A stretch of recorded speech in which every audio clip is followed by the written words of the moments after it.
Hi, everybody on the internet. My name is Alan Lenczycki. I'm an attorney located here in Libertyville, Illinois, in the northern suburbs of Chicago. I wanted to say hello to all of you and talk to you a little bit today about some legal information I'd like to share about one important part of my practice area, which is family law cases. So, my background's as a prosecutor. I was a criminal prosecutor with the Lake County State's Attorney's Office for about 6 years. And when I did that, they stuck me for 2.5 years in the Domestic Violence Division of the State's Attorney's Office. We were prosecuting very serious cases of abuse, domestic violence in Lake County's Waukegan Courthouse, doing those cases for about 2.5 years. Once I left the state's attorney's office, I tried to take that experience and help clients in family law cases too, because you'd be surprised, or maybe not surprised, to see how much a bleed through there is between criminal and family law cases. You can only imagine when somebody's getting a divorce, maybe somebody also gets a DUI while the case is pending. When somebody's having a family law case, they may have domestic violence issues or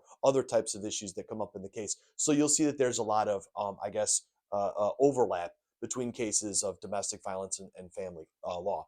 Anyway, so the criminal and family law is typically what I practice, and I want to talk today about family law cases specifically.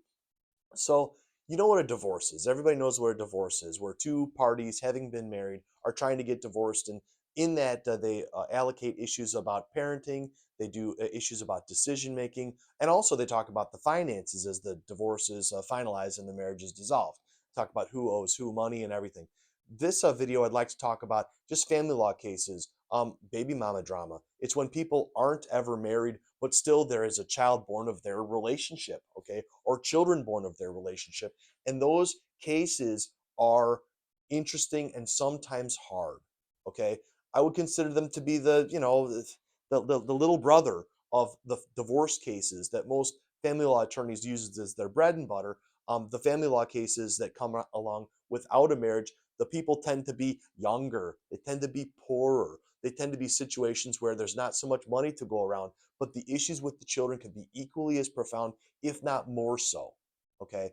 Very commonly in cases like this, you see, well, at least when they're in family law court, okay, many people are functional, reasonable people, and they just make a friendly arrangement with their ex. But if you have a situation where you don't trust your ex, you're not having good parenting, co parenting with your ex, you need a family law case. And in Waukegan, Illinois, the way to begin that case, or in Lake County, Illinois, the way to begin that is with a petition for adjudication of parental responsibilities. Okay.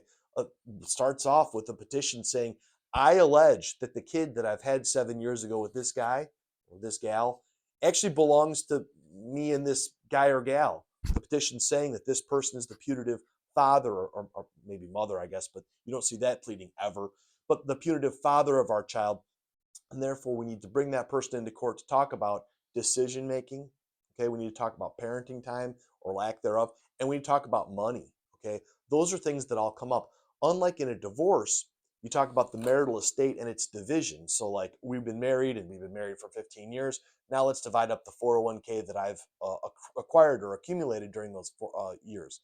But in a family law case, there is no marital estate to split up, but there is child support. Okay, child support in Illinois is done as part of the income shares model, where we talk about how much parenting time a person has versus the amount of income that they have. They compare the parenting time of both parties and they compare the income of both parties. And there's an Illinois website that helps you to calculate what the approximate child support ought to be. And then the judge sees that, stamps an order, and then voila, that's your child support. But the parenting petition for adjudication of parental rights and responsibilities, that's filed by the lawyers, or you can file it pro se. If pro se, of course, means that you're a person with no lawyer. It's Latin for you're representing yourself in court. I'm pro se means I don't have a lawyer. Okay, lawyers cost a lot of money, and a lot of people are forced into being pro se. There's a special pro se courtroom in Lake County where they help pro se litigants. The judge allocates extra time to talk to those people.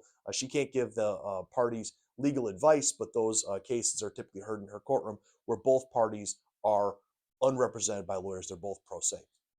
But anyway, the pleading, whether you put it together with a lawyer or on your own, is what gets the case into court. Okay, you've got to send a copy of that pleading to your ex. Okay, along with I guess notice to appear in court, and hopefully that other party will file an appearance, and then you'll begin the court process with them. During that period of time where you're in court, you might be arguing about parenting time. Okay, like I want him to have less parenting time, or I want her to have less parenting time, whatever you're going to be saying. You might want to just be putting together an agreement between two friendly people.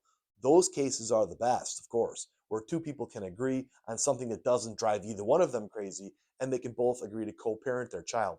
If the case gets ugly, having to do with issues of parenting time or decision making, okay, and I'll talk about decision making in a second, but if it gets ugly with this issues of parenting time or decision making, often the court will want to appoint a guardian ad litem, or one of the parties will make a motion to the court to appoint a guardian ad litem. And that's something I'll talk about in later videos in more detail. But basically, a guardian ad litem is a lawyer appointed by the court to come in and represent the children at issue in the case. Okay, that guardian ad litem will help the court understand issues about parenting time and about decision making. Now, decision making, we used to call this custody, like, oh, I have custody of my daughter. We got rid of the C word a few years ago, so we don't say custody anymore. We say we have decision making, and that's in four main areas of the child's life. It's with extracurriculars and religion and school and healthcare. Okay, those big issues need to be allocated as to who is calling the shots. So is it going to be mom makes all the decisions about all those four areas? Is it going to be some sort of hybrid, like maybe mom wants to make religious decisions on her own, but she thinks that the other ones can be split 50-50 with dad? Okay, or is it going to be all with dad, or some other whatever crazy hybrid? Typically, the courts want to see people have 50-50 decision making if both parties are rational human beings. If somebody's encumbered by mental illness, they are encumbered by addiction, they are encumbered by criminal conduct or criminal convictions, then sometimes the court doesn't want those people to be in charge of decision making over a child. You understand why? Okay, but typically the default move is for people to be 50-50 in charge of the child's decision making, those big four. Okay, now for routine day-to-day decisions, like is the child going to brush his teeth tonight, or is the child going to stay up late and play Minecraft till 3 in the morning? Okay, those day-to-day decision makings, whether for good parenting or bad parenting, are always left, or usually left, with the party who has the actual child during his or her parenting time, right? So at my house during my parenting time, I can keep my kids up late and play Metallica, but at mom's house, they're vegans and they go to bed at 8 o'clock, whatever. Okay. Anyway, if you have other questions about this, give me a call. My name's Alan Lenczycki, Johnson, Tomei, Lenczycki, and Goldberg here in Libertyville, Illinois. Thanks a lot.